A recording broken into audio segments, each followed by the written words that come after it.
शुरुआत ऐश्वर्या के एजेंडा से, और ऐश्वर्या के एजेंडा में दर्शकों बात भारत के भव्यता की। जी हां, शुरुआत मेरे को आपको बताने की जरूरत नहीं, भारत आज उस पायदान पर खड़ा है, आप और हम, जहां से हर एक भारतीय दर्शकों अपने उज्जवल भविष्य का दर्पण तो उसे हो ही रहा है, साथ साथ आगे का प्रगति पथ भी साफ साफ दिख रहा है। हर एक भारतीय, और एक मिनट के लिए, चाहे आप बीजेपी कांग्रेस किसी के समर्थक हो या ना हो, चाहे आपको मोदी की नीयत या नीति पर भरोसा हो या ना हो, G20 की अपार सफलता पर सवाल नहीं उठा सकता कोई। है कोई दो राय इसमें? आप भाजपा को वोट करते हो, कांग्रेस को, सपा को, बसपा को, यह भारत के संविधान, डेमोक्रेसी है भारत। लेकिन वही डेमोक्रेसी, उसी डेमोक्रेसी के चलते आज दुनिया का हर बड़ा नेता, हर देश का राष्ट्रीय अध्यक्ष कह रहा है हेल इंडिया, ग्रेट इंडिया। और हमारे लिए भारत और इंडिया में कोई फर्क नहीं। प्रधानमंत्री की अगर तख्ती पे लिखा होता है भारत, तो वी फील प्राउड एज भारतीय। अफ्रीकी देशों को सम्मिलित करने की बात हो, या फिर रूस या यूक्रेन, नहीं, यूक्रेन वॉर तक, ये मिडिल ईस्ट, यूरोप, इंडिया के बीच एक रास्ता बनाने की बात, एक नई संधि की बात, भारत ने पूरे विश्व को यह साफ मैसेज दे दिया है कि भारत का भविष्य कैसा होने वाला है और किस ओर होने वाला है। वहीं जब हम देखते हैं जहां अमेरिका से लेकर ब्रिटेन तक और इटली से लेकर सऊदी अरब तक के राष्ट्रीय अध्यक्ष भारत की तारीफ कर रहे हैं, वही हमारे देश की इंडियन नेशनल कांग्रेस के महान नेता राहुल गांधी, जी हां, राहुल गांधी ब्रसेल्स के प्रेस क्लब में बैठकर ज्ञान दे रहे हैं भारत के बारे में। तो पेरिस में, जी हां, पारी में, जैसे कहते हैं वो, पारी में जाकर दावा कर रहे हैं कि उन्होंने गीता पढ़ी है, उपनिषद भी पढ़े हैं। सच मानिए, मैं सच बता रहा हूं, बहुत समय बाद बहुत अच्छा लगा राहुल जी की बात सुनकर मुझको। और आपको भी नहीं लगा क्या कि वो गीता पढ़ी है उन्होंने, उपनिषद पढ़े हैं?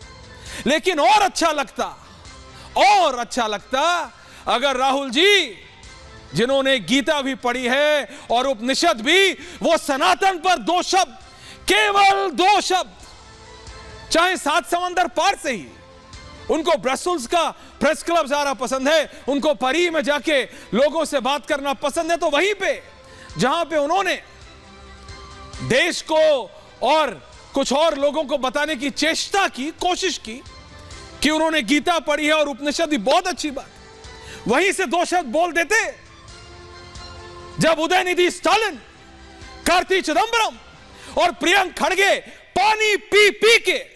पानी पी के सनातन पर टिप्पणी कर रहे थे, क्या क्या नहीं बोल रहे थे। तब गीता के ज्ञानी राहुल गांधी कहां थे और क्यों चुप थे, पूछता है भारत। जब सनातन को बीमारी बताया जा रहा था, तब उपनिषद के जानकार राहुल जी शांत क्यों थे, पूछता है भारत। आखिर ये क्या हो रहा है? ये किस प्रकार की राजनीति है? एक तरफ भारत चांद से लेके सूर्य तक जा रहा है, तिरंगा लहरा रहा है, परचम लहरा रहा है भारत का, वहीं अपनी ही संस्कृति पर, हमारे ही वेदों पर, हमारे ही सनातन पर वार हो रहा है। और वार करने वाले कोई और नहीं, अपने ही नेता हैं, और वो भी इतने निचले स्तर पर चले जाते हैं। हमारे लिए भारत और इंडिया एक ही चीज है, एक ही चीज है। नोट से लेके आपके आधार कार्ड तक, उस 10 रुपए के और 500 के नोट से लेकर आपके पैन कार्ड तक, आधार कार्ड तक, भारत भी है और इंडिया भी है। लेकिन विपक्ष को उससे भी दिक्कत है, और G20 में भारत की भव्यता से भी दिक्कत। बारिश आई, हां, आसमान है, हमारे यहां चीन की तरह बम फोड़ के आसमान में बारिश को रोकने की प्रथा नहीं है, वो है हमारे पास टेक्नोलॉजी। लेकिन हम क्लाइमेट चेंज का भी ध्यान रखते हैं, हम चाहे तो रोक सकते थे, लेकिन नहीं रोका। ये विपक्ष के उन नेताओं को पता होना चाहिए, ये भारत मंडपम की जो तस्वीरें दिखा रहे थे वो कई जगह से खुला है वेंटिलेशन के लिए, पता था कि बारिश हो सकती है, फर्क नहीं पड़ता। लेकिन उनको ये दिखाना है, भारत की भव्यता नहीं दिखानी, उनको दिखाना है कि भारत में क्या क्या गलत हो रहा है, ये देखो। ये कैसे नेता हैं?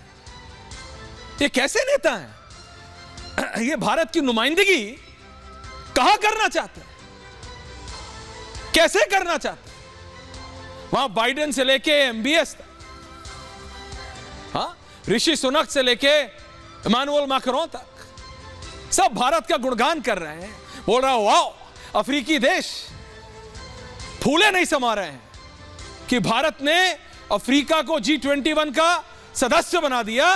वहां हमारे नेताओं से बर्दाश्त नहीं हो रहा। ये कैसी कुंठा है मोदी की तरफ। आपको मोदी पर सवाल उठाना है, उठाइए। आपको बीजेपी की नीयत और नीति पर सवाल उठाना है, उठाइए। डेमोक्रेसी है भारत में, आपको अनुमति है इसकी।